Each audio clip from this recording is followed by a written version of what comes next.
Bakit nagdurusa tayo sa mundo?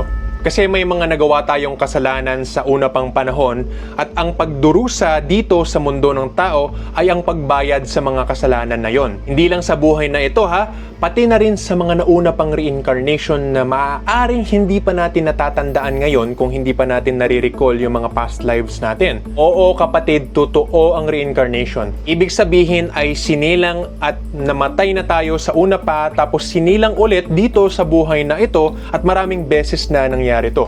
Lahat ng buhay na yan ay tinitimbang ayon sa kabutihan o kasamaan na ginawa natin sa mga iba't ibang buhay na yan. Sa ganitong pag-ipon-ipon, pagdagdag, pagbawas ay titimbangin tayo sa huling paghusga kasi may limitasyon ang ating mga buhay, may katapusan din ang lahat, hindi yan forever. Halimbawa, meron tayo hanggang 10 or hanggang 100 lang na buhay at pagkatapos noon ay huhusgahan na tayo sa kung saan tayo ilalagay sa walang hanggan. Lahat ng mga kasalanan natin mula sa una pang panahon nung nasa mundo pa tayo ng mga anghel at engkanto kasi mga anghel at engkanto tayo ay kasama na din sa pagbilang at sa mga pinagbabayaran nga natin sa mundo ng tao sa ngayong panahon. Yan na ang pinagdurusahan natin bukod pa sa mga kasalanan natin habang nandito na tayo sa mundo ng tao. Kung kaya't narito nga tayo sa earth na tapunan para sa mga pasaway na spirito para matuto at magsisi sa mga nakaraang kasalanan natin. Kung gusto nyong mas malaman ang detalyadong kwento sa sino tayo, ano ang purpose natin at saan tayo papunta, sana po ay